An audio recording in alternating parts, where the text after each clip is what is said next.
Into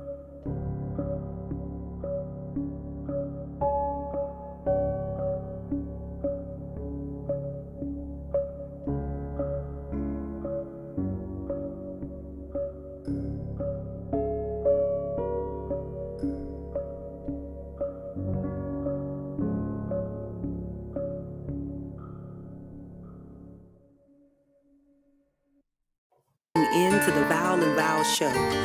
Conversation is art, art, art. Conversation is art, conversation is art. You should chime in, ain't no telling what to spark on the Bowel and Bowel show. Ain't no telling the Bowel and Bowel show. You know, ain't no telling where we go on the Bowel and Bowel show. Ain't no ceiling, cause the art of conversation is the flow. It's that creativity available when we speak, available in our homes, available in the streets. We just trying to get it sparking and take it a little deeper. Keep it casual while fireside chatting with our people.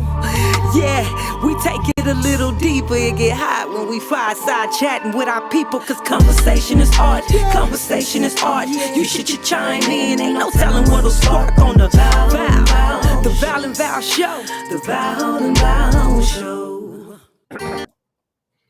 Well, hello, good evening. Good Our evening, listening Sarah. audience. How you doing, Doc? How you doing?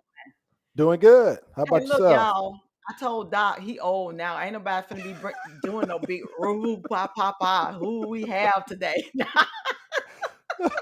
We just gonna say we have Dr. Demel Coleman, All right. our mental health specialist and psychiatrist. He is very well qualified, UAB graduate, etc., certified, and all that good stuff.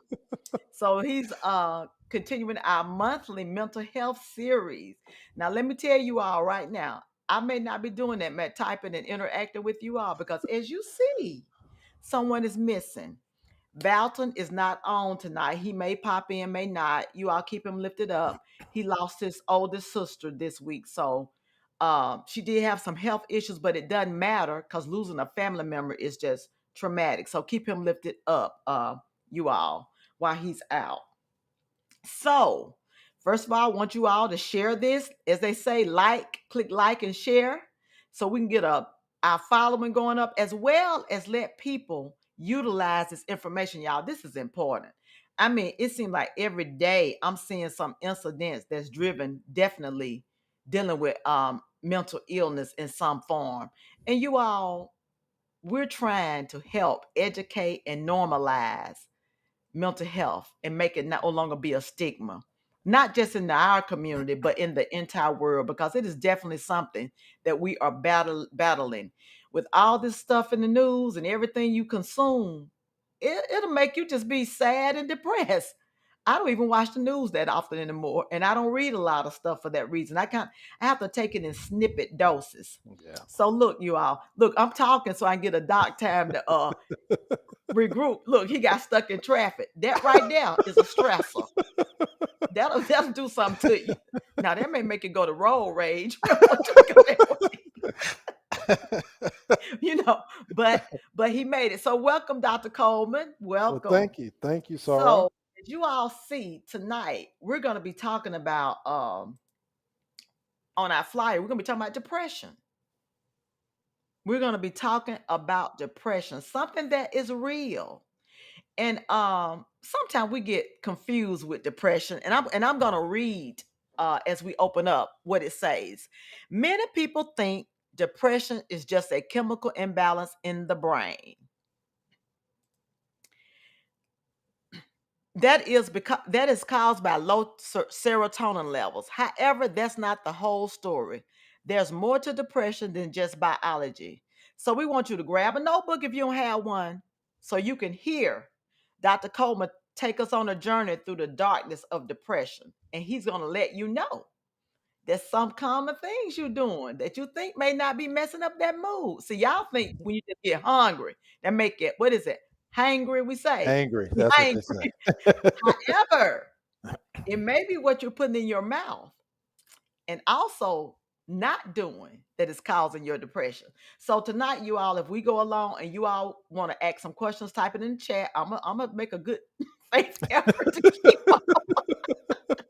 as best I can. So, Dr. Coleman, we're going to open up with this.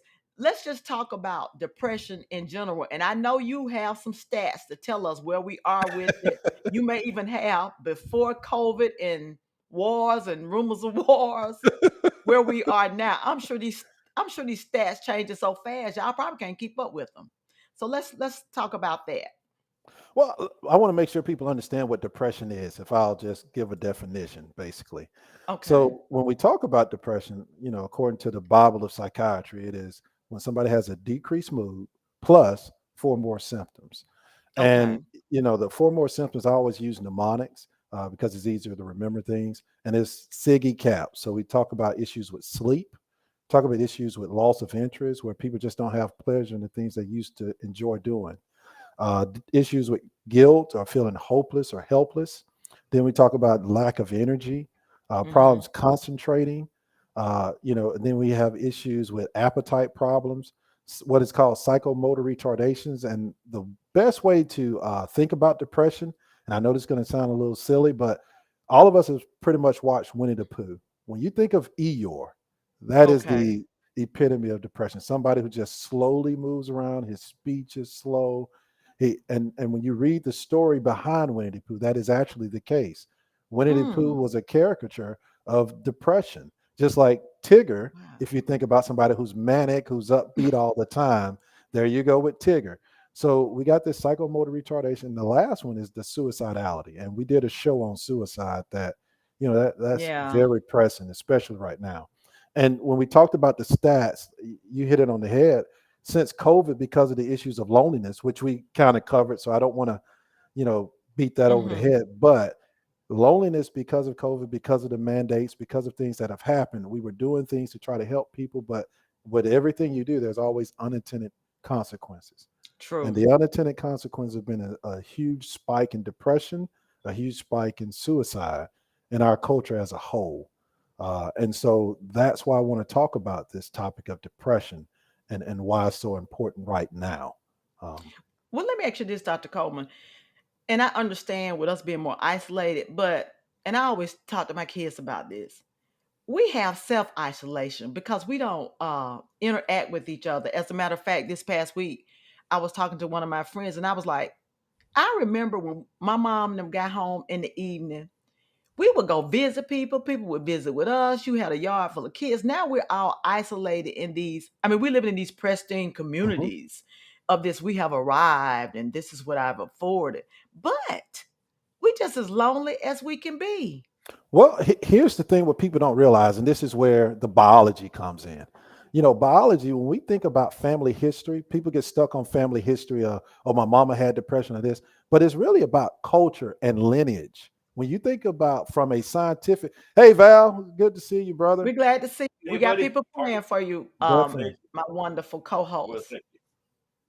for Yes, Thank you, sir. sure. darling. Hey, Demel, good to see you, brother. Good to see you, man. So, about the lineage, when we talk about family history, that's why we ask about histories because cultures matter. And this is where the biology comes in.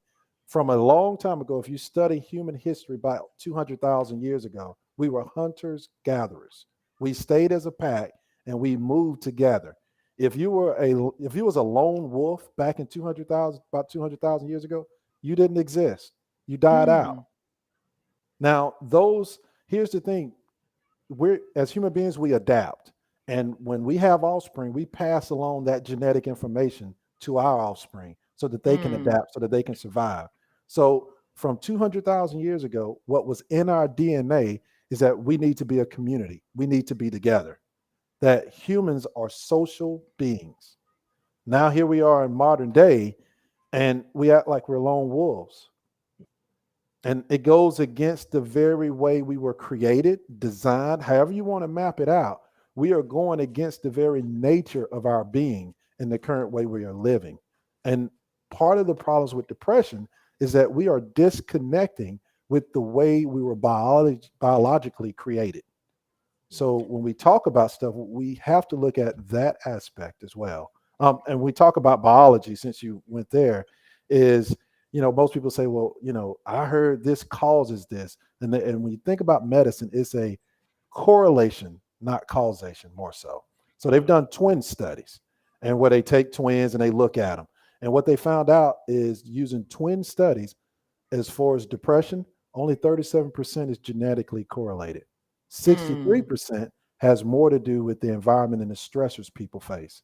See, Kind when of like I with any other disease, right? Hypertension, it's diabetes. that's It may be see, genetic, but you can control certain. exactly, and it's not only that control is it starts even before that. See, what people don't understand is, and this is where the biology comes in. You can cut me off if I go too long, but I Give like to us get in the give us weeds the a little first bit. grade level. I know, right? You're the one we can understand. Well, we have to start off with this simple thing. Like when you talk about the husband or the mother and the father when they get together, it goes all the way back to something as simple as that. So you have a gene, the 5-HTTP, which is the serotonergic gene that we're talking about, that has the highest correlation, 37%. And so that you may have that gene, right? So we get the gene.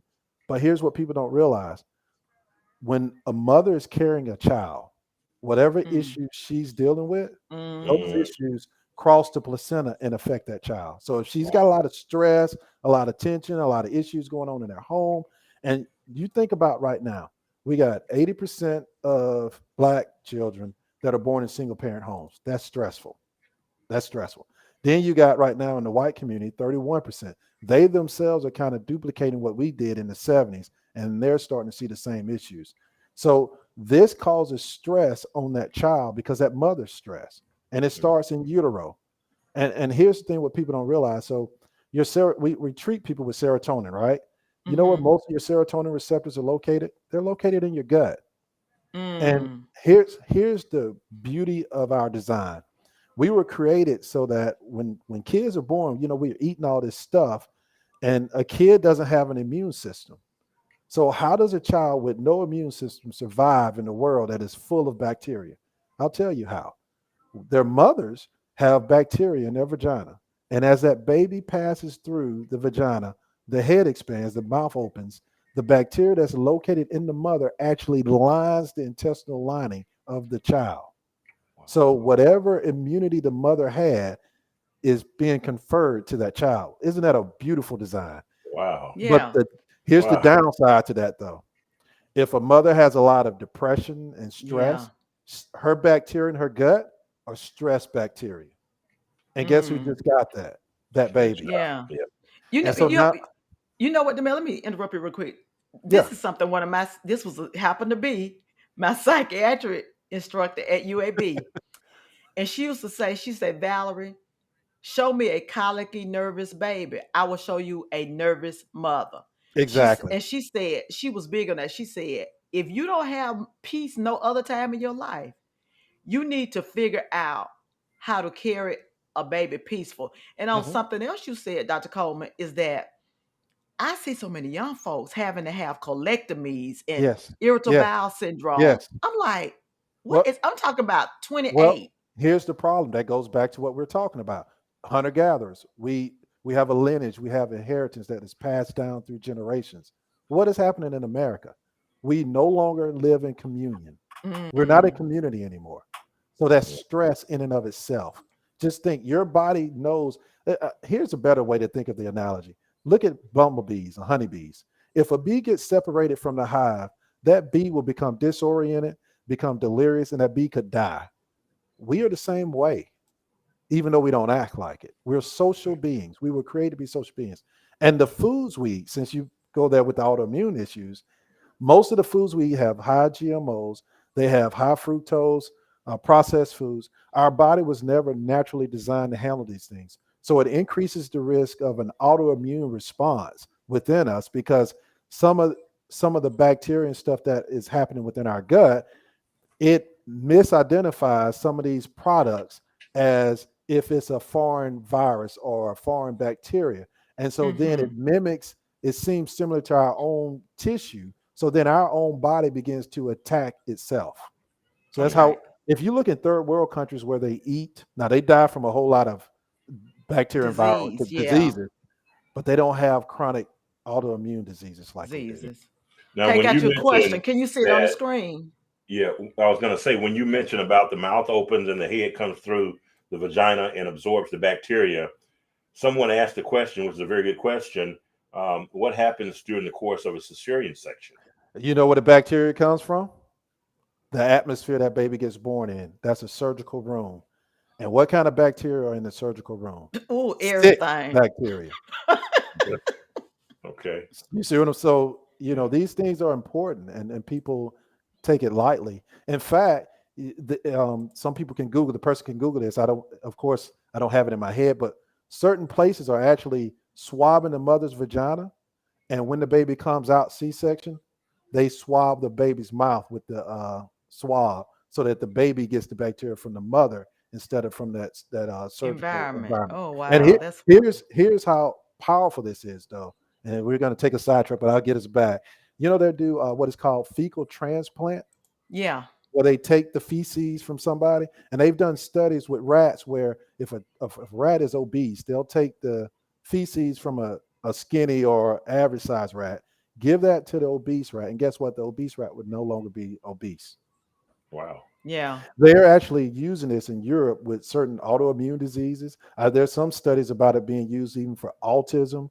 So, that goes back to the whole concept of the gut bacteria and how important it is. Is. Well, look, Dr. Coleman, I'm going to start out with this. Yeah, and because the articles you sent. Let's talk about what we definitely love to do in our culture. I was telling somebody today that it just did not matter how poor for you proper people and how poor you were. The one thing we could do in our community, we could whip up a meal. Mhm.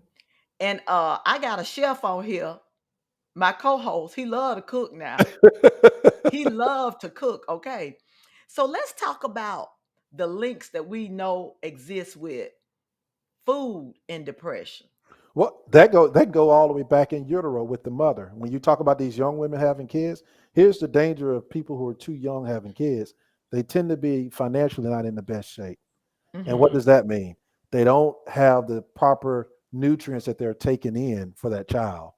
What people don't realize is those green leafy vegetables that are full of folate and stuff like that, your brain needs that for development.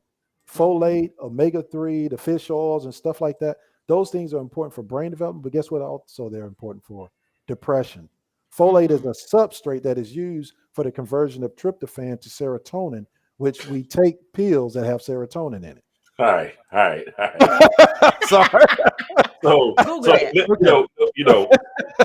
let me just say this, ladies and gentlemen. I apologize for being late. We've had a death in the family, but Valerie has carried us. Thank you, Valerie. Thank you, Dr. Demel, and welcome to the Conversation is Art series, the Val and Val show. Now, let me say this, Doc, you a heavy brother, man. Oh, I'll slow down. My, my hat's off to you for the amount of knowledge God has allowed your brain to retain. Yes, I sir. applaud you, man. I applaud you. We need you in this community, and thank you for being on our show Yes, because sir. you are a dynamite speaker, man. You're phenomenal. So I'm going to tell people about you even now, so that when they need speakers for high school graduations, they're going to call you Well, because I you, appreciate it. your personality, your persona, the knowledge that you share on a grade one level, and yet you can take it to the university level, I'm sure, is phenomenal. So I applaud you, man. Thank you for being with us. Appreciate it. And let me But share this, you all. I'm dropping some information in the chat. I'm dropping Dr. Coleman's Facebook page. It's called the Healing Center of Grace, you all. It has loads of information. It'd just be good to go there and read some things. I'm also dropping our other gurus. Hey, educate, Yeah. eradicate, and eliminate mental illness. Will of That is Grace Valencia, McCara Pruitt, and Tangi and Macon. They G. have Will of Grace Wellness. So listen, you have options Yeah. to go out here and seek help. But Dr. Coleman gonna tell you about what you got to do in your own life tonight. Some of this food we eat yeah, and so it's not helping our mood. we have to talk about the folate, the green leafy vegetables. You got to get your B12 because that's important for mood. If your B12 level is low, that can actually induce depression. And guess what? B12 can also be associated with increased risk for dementia. So B12 Mm, is important. So we got to get our and some people take pills. And here's the problem with taking pills. They're good if that is your only option. But your best option is to actually ingest it from the foods. the proper way. It goes back to our conversation that our ancestors, if you look at the lineage, our ancestors were figuring out these different food meals to figure out what was best for them. For example, here's a little side note of what I mean. Like the people here in America, the Native Americans, somehow creatively, God ordained, however you want to put it, they figured out that a combination of squash, corn, and beans. And guess what that combination equals? The perfect use for protein. Like you don't have to even eat an animal. You can get the proper amino acids from a combination of squash, corn, and beans. Now, how did they figure that out? So when they did these things, those things got passed down. And that's what people don't realize. Like you went talking about, Val, about the family, the foods that we eat. Our bodies have become, because of the lineage, because of the history, our bodies have adapted to certain foods. That's why it's important not to get so caught up in this I'm gonna eat paleo, I'm gonna eat Mediterranean. Yeah. You need to think about your family history and think back over that and see what are those items that were healthy and eat those items, because your body has been connected to that. So for example, like I think it's the Japanese, because they don't have dairy products over there, they can't drink milk or eat ice cream because they're lactose intolerant, because they can't manage. However, people in France, because they had dairy cows and all those things, they ate all those cheeses and stuff, because the environment they were in, they had to figure out how can we maximize the amount of nutrients we can get in this cold environment, in this hostile environment. And through their ancestors, through history, they figured out creating cheese.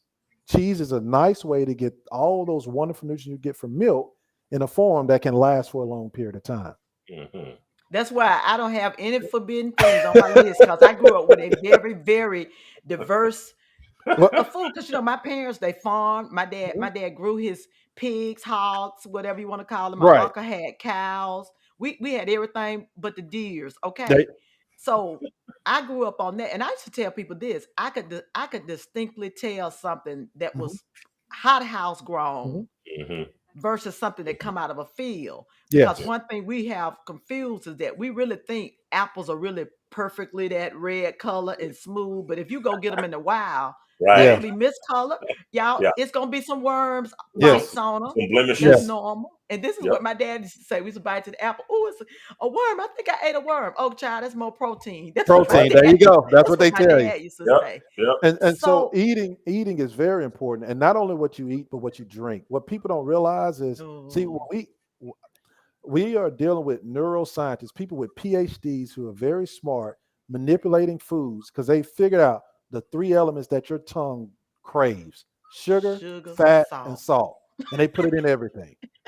Everything. And so your body will crave for it, even if it's bad for you. And that's the part that people don't realize. It's bad for you because for a woman, if you take in more than 25 grams of sugar, that's processed food, sodas. And if you look at a soda, you'll see you've already way past 25 grams. But when you take in all this sugar, and for a male, it's 37.5. So we're not just talking about central adipose tissue, but what I'm more talking about from a psychological and psychiatric point is those compounds get broken down by these things in your gut. Well, I'm trying not to use too much. So there's things in your gut that break down the sugar, and it gets converted into a compound. I have to use this. It's called quinolytic acid. Quinolytic acid. And you can Google it. It crosses, I think I sent that, but it crosses your blood-brain barrier. And what it does, it inhibits the conversion of tryptophan from serotonin. And we keep talking about serotonin. Well, you're inhibiting the presence of serotonin in the synapses, which your body needs for the treatment of depression or anxiety by the amount of sugar that you're taking in. So when people are drinking all these sodas, eating all these desserts, all these foods that are in cans, what you're doing is you're increasing your risk for mood lability, depression, anxiety, in addition to other health issues. And so people don't take that because they say, well, fruit's full of sugar. Yeah, but fruit is tied with fiber. See, if you eat the natural sugar that's tied with fiber, you don't get the big spikes that you get the other way. So, and that's important what people need to realize. The best thing, what I tell people, fruits, vegetables, and lean meats. Hey, look, I'm putting your kudos up. This person say Dr. Coleman is amazing. This one he'll say, teach Dr. Coleman. Look, here you go right here. Very smart man, my psych guru. Look, you gonna replace Dr. Phil, and you got real Right. stuff, okay? On the You Val and you Val you the show. truth. Yes, we coming I said, up. We wow, coming up. you are truly a blessing. Great information. Yeah, and I'm gonna Morel say Landrum. this with those compliments. That speaks to you, Dr. Coleman. Right. That these people feel you a person of integrity. They can trust your words because we know both of us being in healthcare. You see some doctors and nurses, you be like, never mind, go the Right. other way. You don't Right. have any trust or faith in them. So you all, we got to look at our diets. Now Yes. let's talk about the other thing that is getting better. Many in our community don't embrace. Let's talk about movement other Eh, than pressing yeah. the remote control. Exactly. Well, there's some studies. I don't know if I sent that. I send you so much. I know I'm a little OCD in that regard, but Oh, I'm gonna they, drop them all in the chat for them. oh, I got okay. them all lined up. But there are studies on the fact that when you sit down, just being sedentary is as dangerous as smoking cigarettes. Really? Yes. What? Yes. Being sedentary is the new, basically, health hazard in society. It is as bad. And I think I know, I'm pretty sure if I didn't give that to you, I'll give it to you. But it's as Mhm. bad as smoking cigarettes. And Wow. here's the reason. What we talked about historically, our ancestors moved. Yeah. That's what we did. Yeah. We're Yeah. going against the very way we were created. We were Planting created to, gardens. yes. And I'm not talking about you got to go push 200 pounds. I'm talking about movement. My grandfather, he was in his 90s out there digging holes in the ground, doing his garden. That's a lot of, that guy was strong. He was strong and he wasn't lifting weights. He was strong because he was out there hoeing up the ground, tilling the Yeah. soil, It's pulling the natural. limbs, natural strength. Yeah. As they say in the country, he country strong. Yeah. You know, Cockstrong. Hey, cock Dr. strong. There you Coleman. go. I'll try not to say that, but Yeah. Hey, Dr. Coleman, you reminded me of one time my dad was about 77. yes. And my mom called me, living in South Alabama. She was like, your dad is up there at the church on the roof. I was like, no, I had to make a trip. I said, if you don't get down, and this is what he say, I got my harness belt on. I measured it. If I fall, I'm gonna stop this far from the ground. I was like, if you get off of the top of this roof, man. But as a matter of fact, 2 weeks before my dad died, he was out mowing the Mhm. grass and he Mhm. stayed active Mhm. And constantly. and So help us. he- here's why that's important, though, Val. This is what I Uh-huh. really want. What people don't realize is, and when you take medicine, they do studies. I know. I think I sent you this. When you talk about antidepressant pills, because most people want a quick fix. They want to take a pill so they can keep Yeah.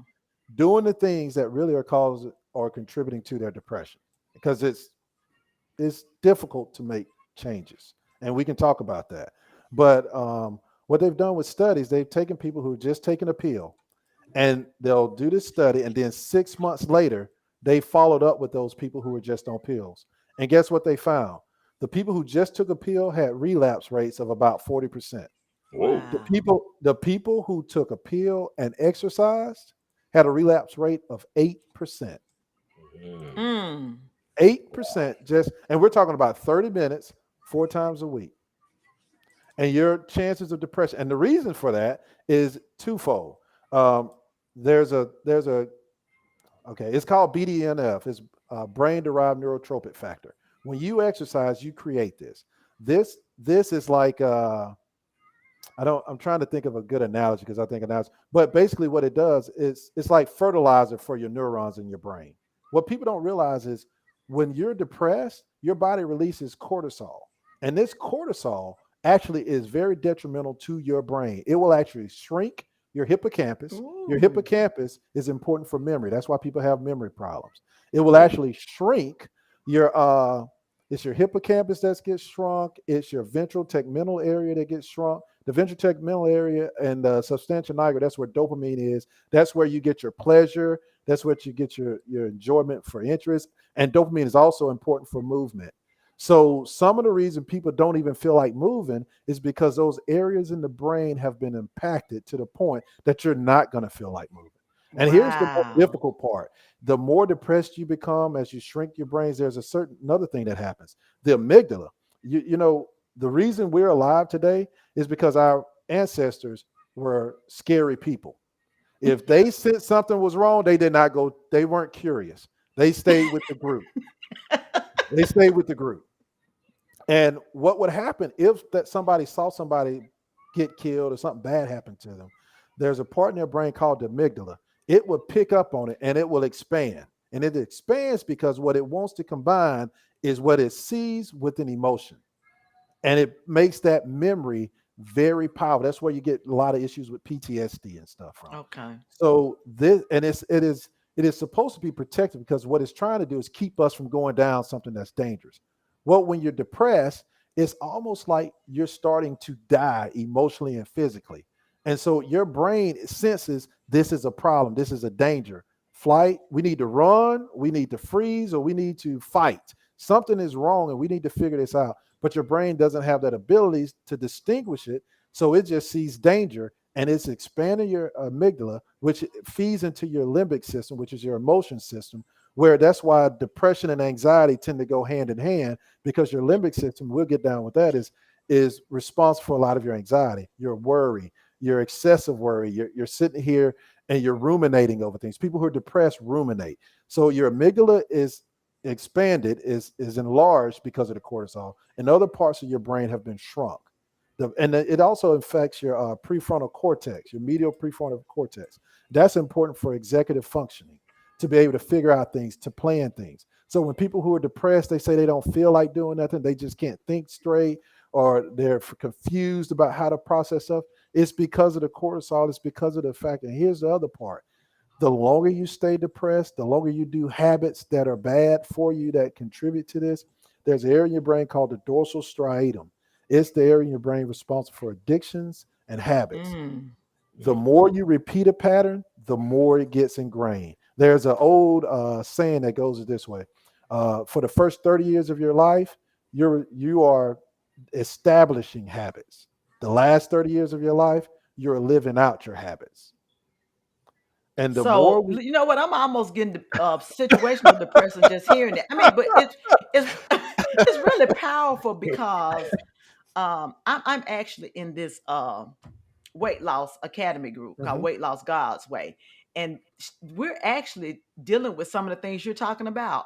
How long it took to develop those patterns, mhm, and one of the things that we were challenged to do, and I've been doing this for several years now. I've never been a person that like a lot of salt, right? mhm. Thankfully, my condiment of choice has always been pepper. But one of the things she tells us to do, taste the food in its natural state, and you will be Yes, amazed. You yes. all, I like spaghetti squash. I can Mhm, literally cook spaghetti squash and not really have to put anything on it. We have been so conditioned to alter mhm. the taste of foods that Yes, we view stuff as bland. yes, And Yeah. when it's loaded with, and you yes. know, I'm gonna take yams for instance.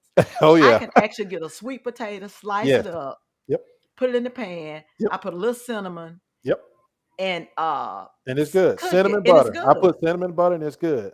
And And it's I look over good. here at my teenage daughter and she's got so much brown sugar on it. I start giving Yeah. her toothache. It's it's but it's like but syrup. but here's also along that whole thing of hunter gatherers. Back in the day, we ate together. We Yeah. communed over the table. So there was a lot of talking.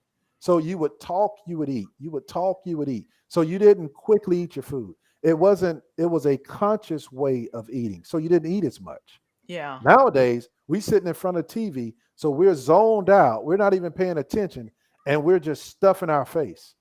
We eat Mhm. more because we're not in community. And it really impacts those things. So what I tell people is eat as a family. Get back to eating as a family and eating healthy. Right. But back to your movement thing. So we got the brain-derived neurotropic factor. Also, the other issue with it releases endorphins. Endorphins are your natural body's way of dealing with pain, of dealing with stress. It also is a nice way to release stress.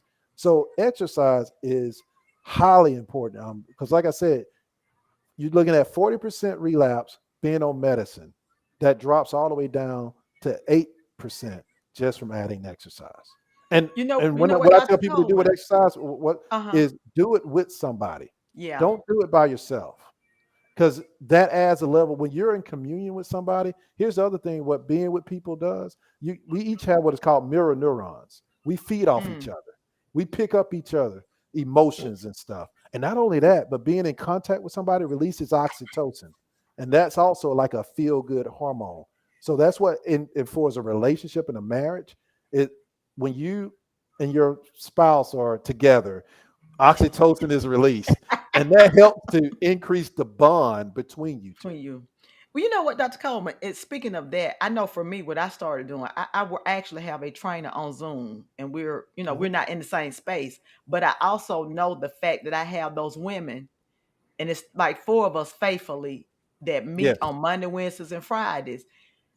I can exercise by myself, but I know I'm more motivated because I Yes. know I'm going to get to interact with them. Exactly. And then on Tuesday and Thursday, I go on what I call a meditation walk through my neighborhood. And I know this for a fact, you all. Some mornings I wake up, I'm like, oh, I really don't want to go walk. But I promise you, as soon as I walk, but I have a what I call my boundary. I'm going to go walk. I promise you, within 5 minutes of me walking out my house and just looking at nature, inhaling fresh air, I get a pep in my step. And before I realize it, I've done my 35, 40-minute walk without even realizing it. So it's a big thing just getting out. Well, in you hit on nature. 2 things there. You hit on meditation and you hit on nature. See, here's the thing. They've done a study. You know me, Val, with studies, but they took people who, they took people who live in cities like Chicago, and what they found is they took these people and they said, well, what we're going to do is try to figure out if nature really is that powerful. Because what happened, they built this jail in, I think it was UK, and there was a portion of the jail that had increased. They were complaining, they were sick all the time, they were depressed. And another section in the jail, they were always still upbeat and cheerful. And what they realized, the people who were depressed were looking on the cement, the courtyard, nothing to really see. The people who weren't depressed was looking at water, looking at trees. So they had nature. And so somebody was like, okay, is this real? So then they tried to reduplicate that, which is what science should do. It should be reproducible. So they went to Chicago and they took people in 2 different groups. They had one group to just keep doing what you're doing. They took another group and they actually went out to the park and they walked around the park, a leisure walk. And guess what? Depression scores dropped by a third. Wow. Just so y'all get out your house. Yes. Turn that TV off. Well, and here's the thing: nature in and of itself. And so you have 3 things going on. You also have the sun going on. Sun is a natural antidepressant because it helps to release melanin, helps to release serotonin. All those things help with your mood. So sun is important as well. And sun, when we think about sleep, it goes back to that hunter-gatherer stuff. We have within our eyes, the pigment of ours pick up on sunlight. And so there's a thing called the suprachiasmatic nucleus that's kind of at the top part of the roof of our mouth. And so we pick up on the hues that are going on in the sky. So we set our circadian rhythm, our sleep cycle, is what I'll say it that way, based on the sun. That's how our ancestors did it. And so going out early in the morning when the sun first rises up, those hues that are out there, they help to set your stage for getting good sleep at night. They also help to set the stage for helping you to feel better. And then going at sunset, going for your walk at the end of the day, as it's starting to turn to dusk, that sets the mood for you to know it's time to go to bed. So you're doing a lot of things. You got the sleep, you got the sun, and then you talk about meditation. There's an area in your brain. They've done this with functional MRIs where they scan people who meditate. And there's a part in their brain called the periductal gray matter that is actually enhanced from people who meditate. And what does that mean? Actually, meditation stimulates your parasympathetic nervous system. And if you think about it, you joked about me driving here real fast. Well, the parasympathetic nervous system is the brakes. Yeah. Stress is the gas. The parasympathetic nervous system are the brakes. I didn't need brakes today, but I did when you first get here. So parasympathetic nervous system, when it's activated, your vagal nerve is activated. And they've actually stimulated the vagus nerve on people to treat them for depression. Now that's pretty neat, but you can do that with meditation. So that's one of the things. So you talked about 3 different things in one, just from going outside, walking in nature, that you're doing that can not only help with you physically, but mentally and spiritually. Well, look, someone has an important question, but because I ain't gonna retain this probably, Yeah. but I want to mention this first. Hearing you say this, Dr. Coleman, this is what's bringing to my mind. Based on what you're saying, without even realizing it, this is some of these things you're telling us to practice is actually what enabled our ancestors to survive some very Yes. traumatic times. I'm Yes. thinking they didn't call it meditation, but the No. prayer meetings, Yes. that type thing, Yes. our Yes. faith is Yes. so. But look, this is a question right here from this young lady. She says, "Can your brain heal once damaged from years of depression?" And she also said she needs you as her doctor. Need you as her It doctor. it We all actually want can. to be a doctor. Well, remember Yeah. remember what I said about the BDNF, like Yeah. fertilizer for the brain? That's why you want to exercise, because when you exercise, you release BDNF and it helps to replenish those neurons that were damaged Okay. from that's why exercise is so important that people don't realize it. In fact, if you look up, there's a book, and give me a second. It was called The Depression Cure by Dr. Stephen Elardy, Illardi. Okay. I'm He gonna look uh that up. he did a study in Kansas. It's called the TLC study, where he took treatment resistant depression patients. There was a guy who had been depressed for 41 years. He had been tried on every kind of antidepressant.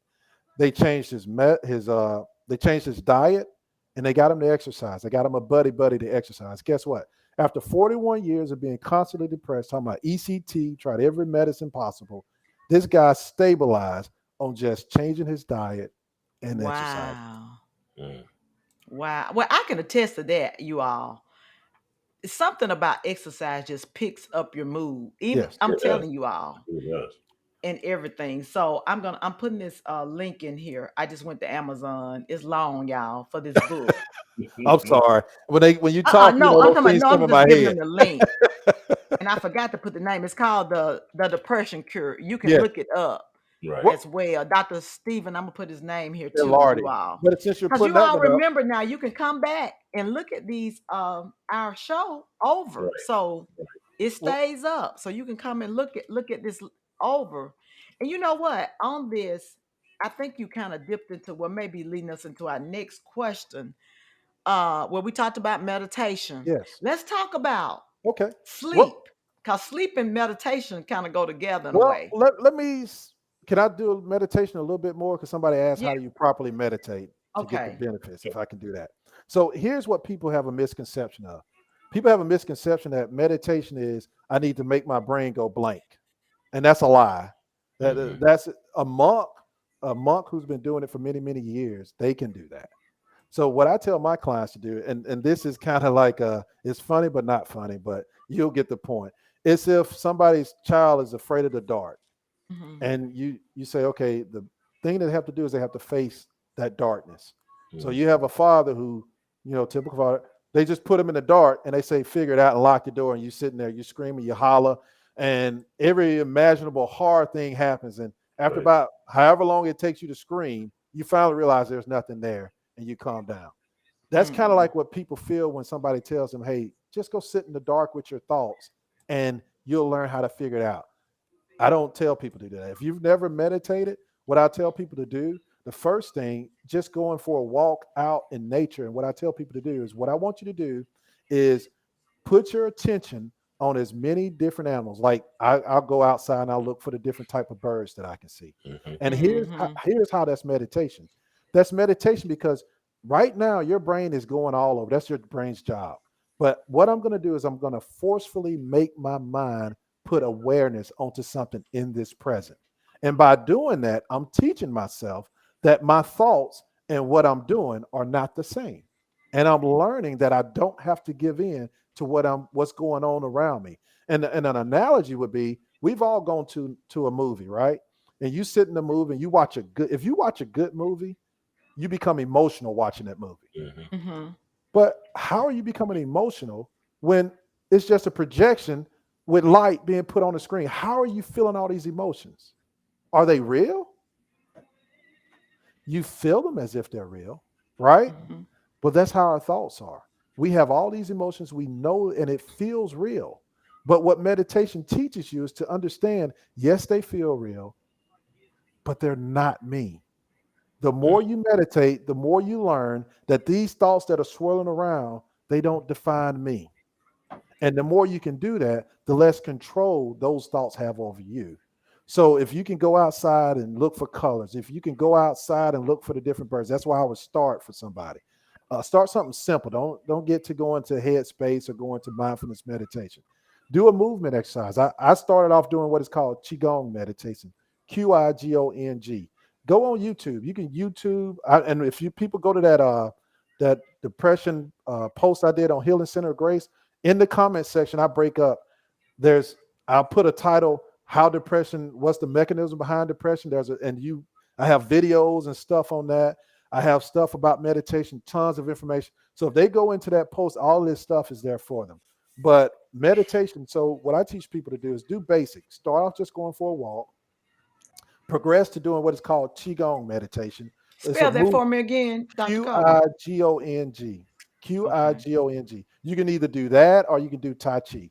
But the whole premise is to force you to bring your awareness to the present moment instead of allowing your brain to just keep going everywhere and you to feel in this roller coaster where you have no understanding of what's up and what's down. And so, and the other thing you can do is before you meditate, what I tell people to do, it goes back to that whole vagus nerve stuff.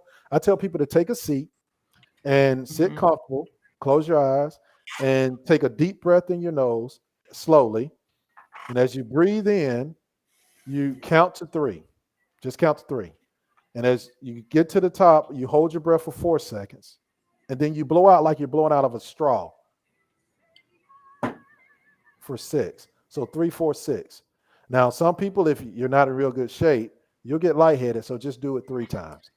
But if you're in pretty good shape, you can do it 5. And the more stressed you are, the more I tell my clients, do it in the morning when you wake up, do it at lunch, and do it in the afternoon. Because what that's doing is that's a natural way to stimulate your parasympathetic nervous system. We talked about the amygdala being hyperactive, right? Well, this is the parasympathetic nervous system. It helps to counter that cortisol release. So you're decreasing the stress hormones that's in your body. So now that you're more relaxed, it will allow you to be more receptive to the different types of meditations. So the deep breathing first, then go for your nice nature walk, or you can do your Qigong meditation, or you can do something like Tai Chi. But another thing I would tell people, those things I found to be very helpful for the vast majority of my clients. I mean, just being honest. But if you want to pay for an app, you can go get Headspace. If you want to pay for a retreat, I would tell you to do a mindfulness meditation retreat. So that would be kind of my series of what, and the whole purpose of meditation is to teach you that you and your thoughts are not the same thing.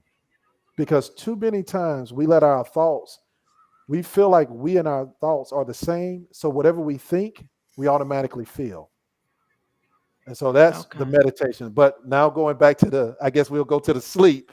Yeah. Because sleep is vital, because what people don't realize, and we talked about this with suicide before, sleep is a number 1 risk factor for problems with bipolar disorder, depression, anxiety.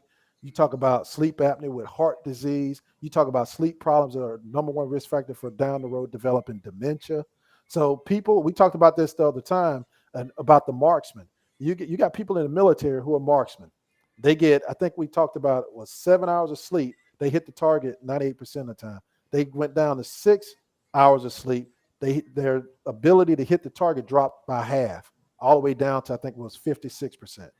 Then you go down to 5 hours of sleep. Your ability to hit the target dropped all the way down to 36 or 35%. Wow. You are drastically dropping down. Most people sit in America, you see all these people who these motivational talkers telling people, oh man, you can sleep when you die. Get 4 hours of sleep and keep doing it. No, actually, the better you get sleep, the more attuned you are to being able to be the most effective that you can be. So sleep is vital. And most people, however, they're on their devices all the way up to bedtime. We talked about this before. Shutting that device off 90 minutes before bedtime. Here's another study, of course, Val. They took people who had chronic sleep problems, who had legit sleep problems. No, they tried all these meds. And they took them hiking, just on a hike. After 3 days, almost 60-some% of the people who had sleep problems, it got better. Just after 3 days. After a week, the vast majority of their sleep problems resolved. You know Well, I'm why? glad you mentioned hiking because you all, in case you want to know, listen, I hike Dog a too. hiker. Yep. I No, hike too. I hike with Birmingham Mountain Hikers. We're at rough the Rough road. um in. Roughing the Mountain. Yeah. Hey, as our leader say, Nathaniel Rutledge says, he says 7-ish. We used to take our walking about 7:20. And it's so relaxing. Mhm. And the gate open at 7. So wake up. You get up on Saturday and come and join us on a hike. It does something for you all. I'm telling you. You got Birmingham. Now, one thing, Birmingham have lots of trails, Mhm. Mhm. lots of options to get out, you all. And you would just be amazed how relaxing it is. Like I told you earlier, I was saying I'm in this weight loss group and it's dealing with all this thing because some of the reasons we eat too much Mhm. uh, are some of the same things that deal as people get with diagnosed mental illness. What? Uh, Valencia's on here and she actually works at an eating disorder Mhm. center. So y'all, this is real. You can overeat, you can undereat Well, too. well, you know about that, Val. I'm gonna bring that study up again. It's called the Adverse Child Experience Study, where Hmm. in San Diego they had people who was at an eating disorder center, and what they found, these people would get better, they'd go home, and then they would gain all that weight back, and they couldn't figure out what was the problem. So they did a study with those individuals. I think it was like 1,444 clients at that facility, I think it is. But they did a study and they evaluated them. And what they found out is that of those individuals that had those problems, they not only had problems with their eating disorder, they had problems with depression, they had problems with anxiety, and they had problems with high blood pressure, heart disease. 68% of them had issues from their childhood related to emotional trauma. The biggest Mm. emotional trauma was rejection and abandonment, not sexual abuse. Sexual abuse was still bad. Wow. And here's the thing about that ACE study. When you checked off 7 items on that ACE study, you can Google this, people. It's scary. The risk of suicide increased by 3,148%, I believe it is. 3,104, 48%, I believe, increased risk for suicide if you checked off 7 items on that study. Wow. 7. And so, Wow. so those things are vitally important. And I don't want people to think that we're just talking about, well, this is what you got to do. Well, we talked about the biological part. Now we're talking about kind of the social part. But here's the psychological part. What people don't realize. When you're born, we were created in such, most animals, if you watch animals, a lot of animals, they're born, they're able to run and do everything. They pretty much got to be running from the jump. Humans, however, we're born the most vulnerable of all species. Why? Because we were created in such a way to allow us to maximize our adaptation. Because if we could come out of the womb somewhat undercooked, we could fully cook and we will have more space for our brains to grow to their full capacity. Like we have huge prefrontal cortexes. That's what separates us from many of all the other animals, is our ability to come out half baked, but that puts us as being vulnerable, which means somebody needs to protect that child, which is the mother. If that mother has issues, guess what happens to that child? When that Yeah. child comes out, here's where Bowlby and Maslow's stuff comes in with attachment theory and stuff. You know, kids that don't properly attach, I think it was in Chernobyl, in Russia after Yeah. some bad accident where basically they didn't have enough care. So they decided that basically all these kids, we'll just put them in an orphanage and we'll just feed them. And that ought to be enough. What they found Mm. out by them not having, they thought that just giving substance would be enough. Most of the kids died. The ones that didn't die had serious health issues, mental and physical. Kids need touch. And here's why breastfeeding is important. When you breastfeed a child, that child is held tight. When that child is Yeah. inside of your womb, that child is in a tight space. That's why we swaddle babies. You know about that. We swaddle those babies when they come out because that tightness gives them a sense of comfort.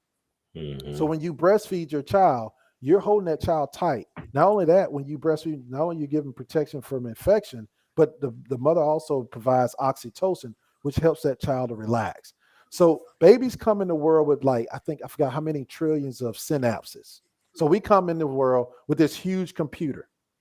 And so the child, from the time they're born to about 3, they're trying to figure out the world.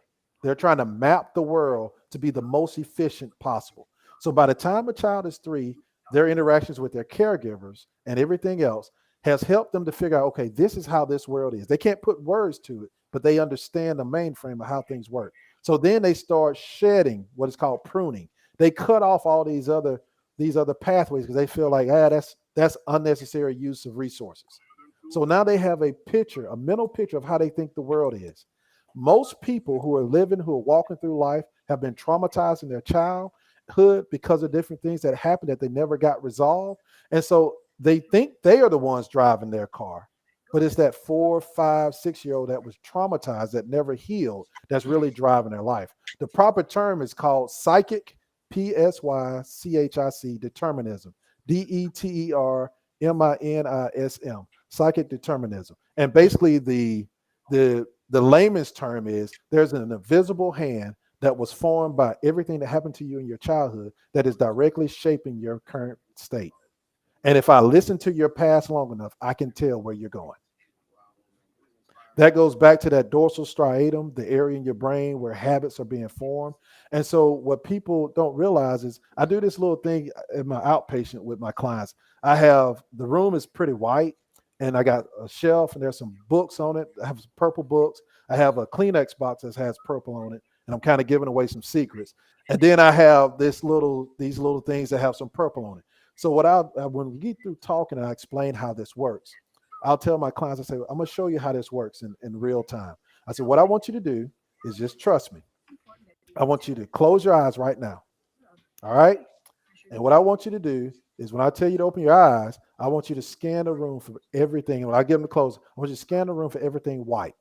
Now, if you see, I'm going to give you one. So you see 2, outlet boxes. You don't have to count 2 outlet boxes. You can just say 1 for that. So what I want you to do is scan the room for everything white. And in 15 seconds, what I want you to do is I'm gonna ask you again. So I give them 15 seconds. 15 seconds come because everybody wants to please the teacher, so to say. So they're counting everything up. And so they sit down, and then I say, okay, close your eyes for me. Now I got a Kleenex box that's purple sitting right in front of them. I got a couple other things that's purple sitting to the right of them. I said, all right, what I want you to tell me is how many purple things you saw. In the 12 years I've been doing outpatient therapy, you want to take a guess how many people got it right? 3. 0. Wow. 0. So they focused on the white. Because I primed them to focus on the white. Guess what happens with children? There's a saying in the country, more is caught than taught. Children are primed by things that they see to show them how the world is. And so they're learning from their environment how the world is. And so the word is called confirmation bias. So if it lines up with how they see the world, good. We just keep doing this map.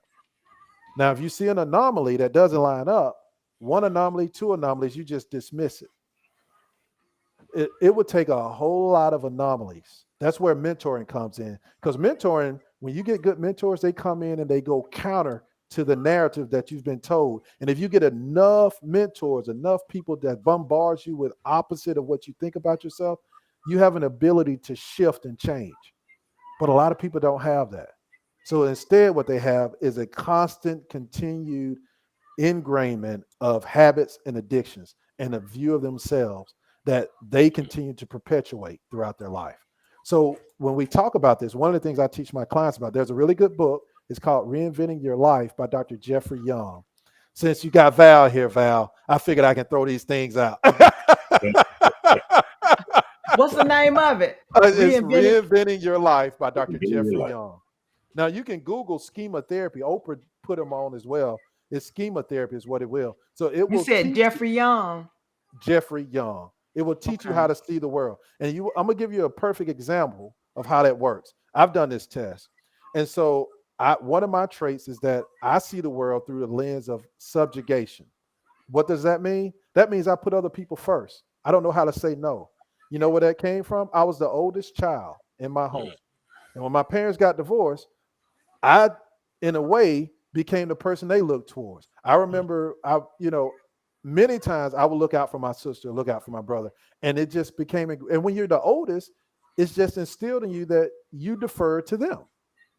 And so that becomes the mantra that runs my life. And how does that play out in the real world? Well, sometimes I don't know how to say no. I get too many Mm. irons in the fire. And it hurts me sometimes to tell somebody no, even though I know I don't have the time to do other things. Mhm. And so for many years that used to bother me, but knowing this, I use what is called self-compassion, where I understand, okay, I know how this was created within me. So when it happens, I'm not going to judge myself. I'm going to allow myself to bring awareness to it and say, okay, I've seen that I'm going down this track. So what am I going to do about it? So for me, what I do is now I tell people, okay, let me think about that. And let me think about that means let me come home and ask the no factor, which is my wife. She don't have a problem saying no. Oh, and I don't either. Let me address something that's from the chat. Sure. Young lady, she asked, "How do you get over the death of a child? Will all this stuff help?" And what I responded to her, as I told her, you really need uh counseling and also in a support group of other What, parents who lost children. But I've also dropped Tangi, Ma- Tangi Maker and Valencia Pruitt's Willow Grace Wellness what, contact information in here too. So please reach out to them on their website. They have an intake form. They'll talk to you, uh, whether you have insurance money or whatever. They will work with you because these ladies are passionate about making counseling affordable, definitely to our community. So Amanda, reach out to them. well, here's another thing I will tell you. Um, on my website, I got a post on grief. Okay. And what people see, we act like we're supposed to, you're not going to forget. There's a really good Mhm. book I read. It's called The Hard Good. I know all these books, I'm sorry. You But just it's about, but it's about, oh, no, no, no, no. That's not the one. The better one is The Long Road Home. And it's about a woman who lost her, it was on Christmas Eve. And she was at home and something happened, a fire happened. She lost her mom, her dad, and both of her kids in a fire on Mm. Christmas Eve. She somehow got out. She thought her dad, who was a fire chief, took them out another way, and she couldn't rescue them. And she talks about the pain. There's a really good movie. It's called Wild by with Reese Witherspoon, Is and I it like WOW? WILD, Okay, Wild. wow. And Okay. she lost her mother, and she chronicles her journey about the depression, the horrible things she did. One of the huge risk factors from losing a child is one of the number one risk factors for divorce in families. Will Mhm. Smith, I know we don't want to talk about it because of the slap, but I don't look at life like that. I think everybody makes mistakes and we can learn Right. still. He did a wonderful movie, oh my God, about, and I try to find movies and books with the loss of his daughter. He and his wife, and if somebody's on here can throw it up there, he and his wife lost their daughter, and Will Smith and his wife separated. And it chronicles his walk and their walk together through trying to figure out how to get back together and heal from the loss of a child. And on my website, there's a post I did on grief. Like I said, if you go in the comment section, I have videos on that lady who Now lost you her saying child. website? You mean with I mean Facebook? Facebook page. Don't be Sorry. confused. I'm like, I got Yeah. it's Yep. Facebook, It's y'all. Facebook. The Healing Center of Grace. I'm sorry. The Healing Center of Grace Facebook page. There's a post on grief, and in there is bunches of videos, bunches of information. What I like to tell people about counselors is I'm kind of like sports. Uh, the counselor is like your coach. Coaches make halftime adjustments. They give them up with game plans. But when Mhm. it's time to be in the game, if you haven't prepared outside of what the coach told you to do, you're going to be limited on what you can do. So what I Mm. tell people to do is I provide all these resources because what I want you to do is read this material, listen to this material, so that when you go to your counseling sessions, they have a foundation to build upon. So now you're working on you and they're helping you to work on you. So it's a combination of things. And that's why when I talk about depression, it's not just biological, it's epigenetic. All of it works together. And what I want people to understand is that yes, that person that's depressed needs to get up, but that person that is depressed has some literal issues that's going on in their brain that are telling them to stay put, to telling them to be like Eeyore, to just sit around. So Yeah, so meet them where you can meet them to help them to see that, okay, I understand that. So let me and you go for a walk. Or if they that's don't also even feel okay. like it, guess what you can do? Go. if you watch Winnie the Pooh, one of the most powerful moments was when Eeyore was depressed, and all Pooh did was sit by Eeyore. You know, sometimes people Being just need you present. to be present, to let them know that I don't care how dark that pit goes, I'm here for you. Right. Now, that doesn't mean you take on their burden, because now, here's the thing, there's empaths. There's people who take on other people's issues. If that's you, that ain't good for you, because you're going Yeah. to take on their issues. All right. Right. So Wow. you need to know your limits too. That's where the whole issue of understanding yourself. But for people who are able to, be there with them. Just be there. Stop trying to give advice. Stop trying to tell them what to do. Just be there. Okay, someone had, this is a question coming up, and you all look, we over, but we're gonna keep moving for a minute. And we're not gonna get to something else a little bit more deeper called cognitive behavioral therapy depression, but I'm Oh gonna my drop goodness. the link in, Yeah. Yeah. and he'll have to bring that up on our next month meeting. The question came up, what if you don't want to talk with a counselor who has not lost a child? Then find one that has. Yeah. And There's so well, many support groups. Because here's the thing, what I tell people. It's like a female. I had a client one time that came to see me. Her mother brought her. And she was fidgety the whole time. And I asked her about, when we got to trauma, she was traumatized by her father. And I said to her mother, I said, why did you bring her here? She says, because you helped me so much. I said, I understand that. I said, but she was traumatized by her father. I sit in a role similar to her father. She's not here yet. She's not at this moment yet. Find a female that she feels comfortable with, that has been where she's been. That's where, since, in a spiritual way, that's why, like, I don't mind sharing. If you look on my page, I got some personal stuff that I deal with. I have autoimmune disease that has taken me down someplace. And I don't mind sharing. I know that goes against the way I was trained, but what I've come to realize is that when I would show people that I used to wear braces because of my autoimmune disease, and now they see the braces sitting in the corner of me not wearing them. And then they say, well, what are they there for? I used to wear those. What do you mean? Well, then I can quickly tell them about my autoimmune disease and how it took me down, and how I had to change the way I lived to get to a different place. Right. People, when they see that, they say, oh, you know what it is to deal with pain. Oh, you know what it is to deal with grief, of suffering, of watching your body fall apart, and there's nothing you can do about it.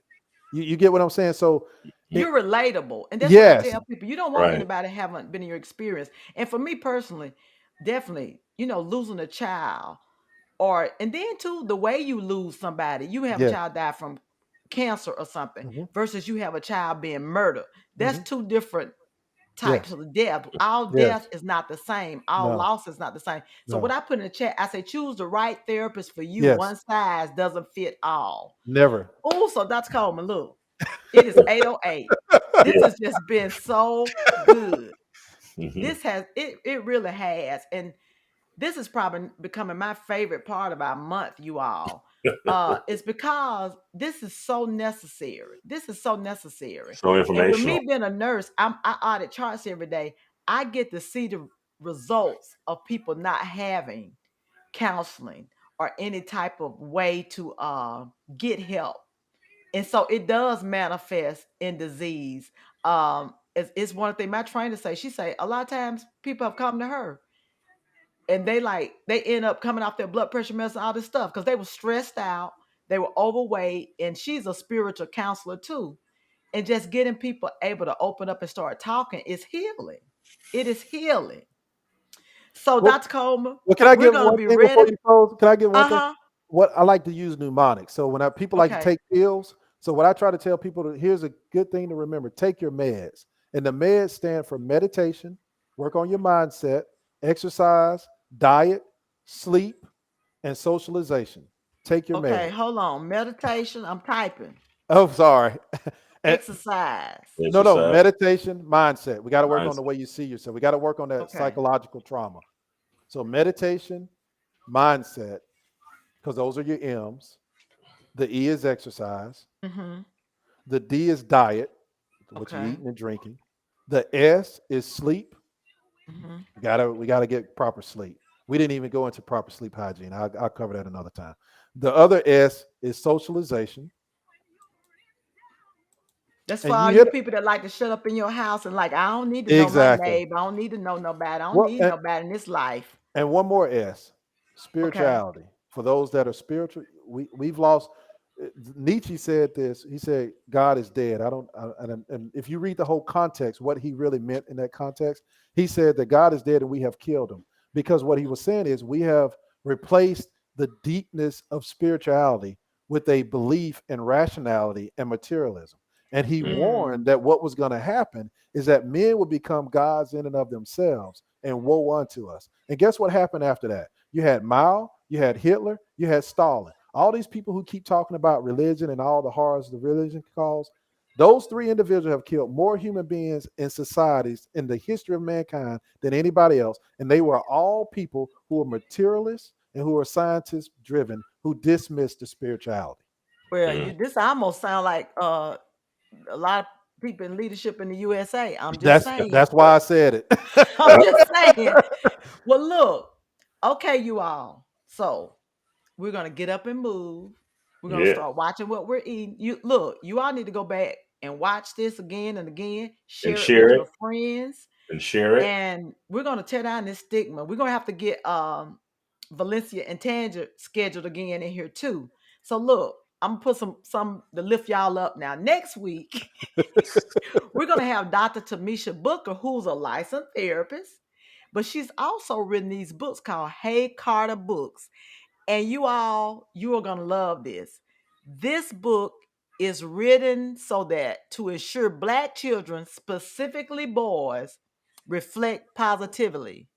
Did you know Black boys are seen as more aggressive and mature than any other children?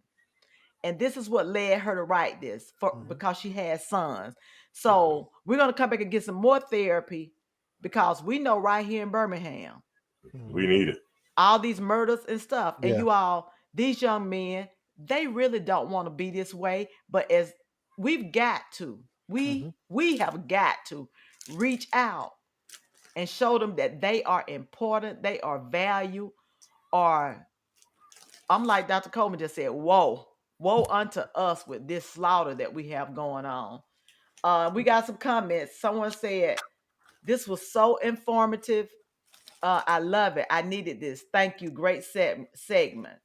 And then this is another comment. I told you we're gonna pop it. You're gonna have a show in a minute. I always look forward to these shows because the topic is so necessary for all of us. Yep. So you may not think you've experienced depression. I guarantee you've had it somewhere in your life through a situation or whatever. We've all experienced some mhm, form of depression, whether we've had to take medicine or not. And that's the misnomer. You don't always end up on medication just because you're feeling some kind of way, but you have to figure out to get through it.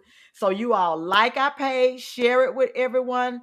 And you all, we are on YouTube. We're going to work on being more vigilant with that later, but we're just here Mm. on Facebook.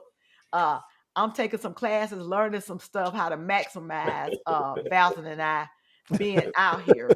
So be patient with us. We Hey, getting there. Val, can you put one more book on there? Uh-huh. Yeah. What is it? It's called The Upward Spiral. Upward, Mm. UPWARD Spiral, SPIRAL. It's by Dr. Alex Korb, ALEX Korb, You said KORB. Alex, ALEX. Alex, Okay. ALEX Korb, KORB.